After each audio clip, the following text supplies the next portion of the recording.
very important. The thing to remember with this guy is to never, ever...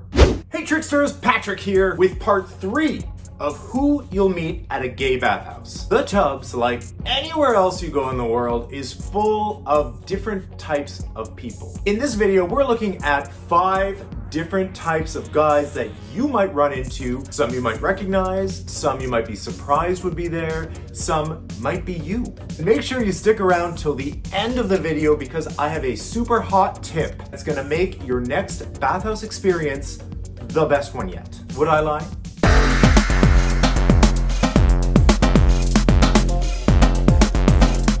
Okay, so if you have been going to the bathhouse for years, you're gonna recognize a few of these types of guys from your past experiences. But if you're new to going to the bathhouse or you have never been, this is the third part in the series of who you'll meet in a gay bathhouse. This is important education and class is in session. Silence! These stories, while educational, aren't as explicit as my stories about bathhouses on my OnlyFans page. These are real stories of my experiences at the tubs. If you want to hear about them, check out my OnlyFans page. The link is in the description of the video. Hey, let's jump right in with the first type of guy that you may encounter at a gay bathhouse, and that is the social butterfly. Obviously very talkative, he's an extrovert, he enjoys the company of other people, he doesn't want to be alone, and it's a very social setting for them and meet other people in the hallways, in the dark room, in the sauna, while he's douching. There's no boundaries for this guy. One thing I will say about the social butterfly, he is completely harmless. He's just there to chat and make friends. Is he high? Maybe. The only time that the social butterfly is actually harmful is not in a physical sense harmful, but they could be harmful to your chances of hooking up. And what I mean by that is, if you're spending a lot of time with a social butterfly, the people that might want to approach you but are maybe a little shy might be turned off a little bit. So I would suggest, if you're feeling social, if you're between tricks at the tubs, if you are actually even finished and you just feel like hanging out and like talking with people, those are good moments to hook up talking wise with the social butterfly. But when you're ready to cruise and hook up, I would start to detach myself a little bit from the social butterfly, who is there not so much for the sex, but more for the social interaction. All right, let's move on to our second type of person that you might meet at the bathhouse, which is the cockblock. Now there's 2 types. There's the intentional cockblock and there's the unintentional cockblock. So we'll start with the unintentional one. The unintentional cockblock just means that this guy doesn't realize he's kind of in the way of what's going on. Let me set the scene. Usually this will be in a public space. Let's just say there's 2 guys and they're kind of like getting it on and stuff in the corner, and then another guy, the third guy, enters. He doesn't mean to stop the action. He's not trying to get in the way. You are in a public space and you are fooling around, and he's interested in the action and what's going on, and perhaps he wants to get involved. So he starts inching closer. Now the 2 guys that are already going at it, maybe they're not interested, and that's where the unintentional cock blocking comes in. These guys are just not interested in that third person. No fault of the third guy. It's a bathhouse, it's a public room. Those 2 guys, it's on them to leave and go to a more private space. The second type of cockblock is the intentional cockblock, and this guy is the worst. So I'm not sure what happened to this guy. Maybe he's been there for a while, maybe he's tried with a few people and nothing is working out and he's feeling down on himself, maybe he's angry, maybe he's frustrated. Whatever the case is, this guy is probably not in a good headspace, he's not in a good mood, and he's intentionally approaching people and getting in between people, physically inserting himself into situations where people don't want him to be, and it's obvious that people don't want him there. Now, this is very important. The thing to remember with this guy is to never, ever get violent or abusive with this person. If you are really having a problem with somebody, go see management. A huge shout out to my newest patrons, Mike, Fernando, and Kel, who enjoy perks like advanced access to episodes, behind the scenes content, and direct access to moi. If you're interested in becoming a patron, just find the link in the description below. Okay, let's move on to Backroom Betty.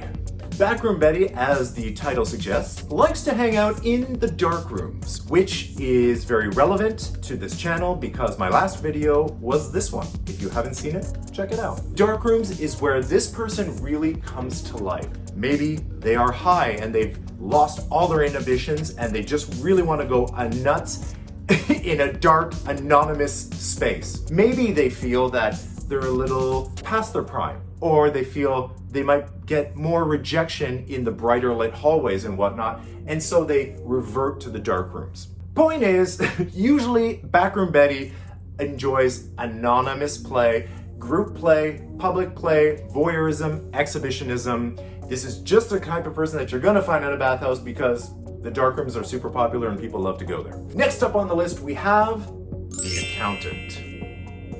He's named the accountant because this guy is counting. He's counting the number of guys he's been with. Usually, and I don't want to generalize, but we are kind of generalizing in this video because people aren't so easily put into categories and with clean little titles like that. But for the sake of this educational and fun entertainment video, usually somebody who's counting at the bathhouse, they're counting how many guys have come inside them. That being said, a lot of times this guy will have the door open and his butt in the air, trying to catch flies with his honey. A lot of more aggressive accountants actually get up and troll the hallways and really go on the hunt for the numbers, because if you're really a numbers guy and it's important to you how many you get, then you're gonna have to be a little bit more proactive in your search. This person is not like the social butterfly. They're not interested in who you are, just what you can do for them, because they're more focused on numbers and the efficiency of getting it in, getting her done, and moving on. All right, I'm done. Get out.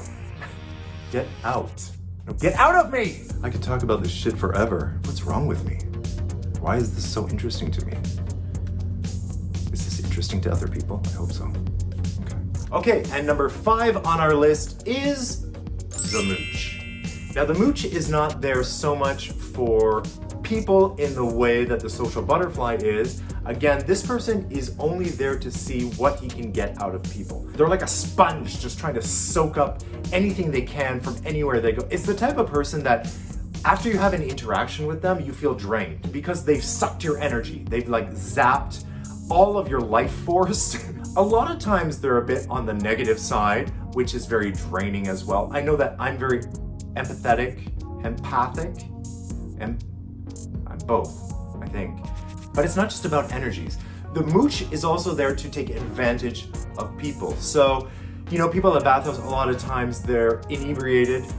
Why does that sound wrong? Inebriated. Yeah, that's right. They're drunk, they're high, so their defenses are lowered. They're kind of easier prey. In my direct experience, a mooch is often there for drugs. So maybe they show up at the bathhouse and they don't really have any money and they're not contributing financially to the amount of drugs that they're doing with you or taking from you.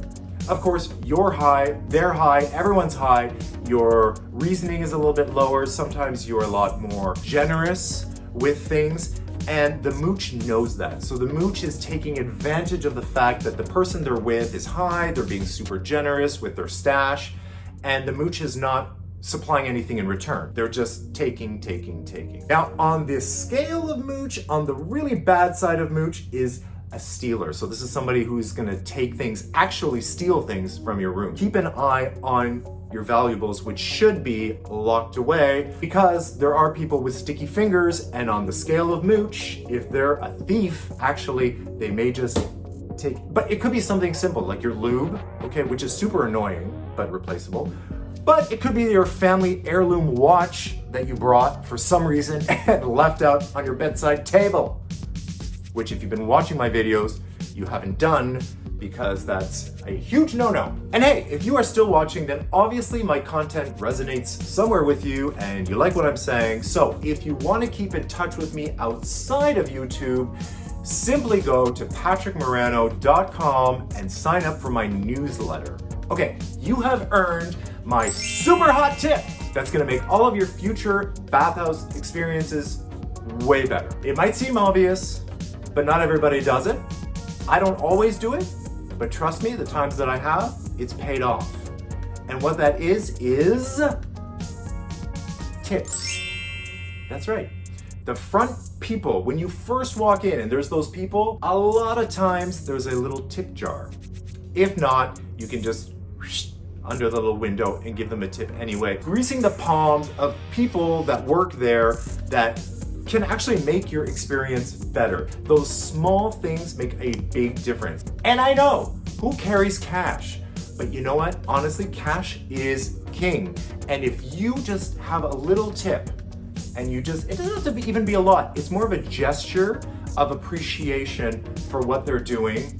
Trust me, they'll remember it. Well, if they don't, then you can tell them. Yeah, I mean, that's not cool. They're just assholes and bad employees. But they should appreciate it, and they should give you more attention, and they should make your experience a lot better. It will definitely make you stand out from the other customers that are there that night. Thank you so much for watching. Make smart decisions, which include watching this video right here.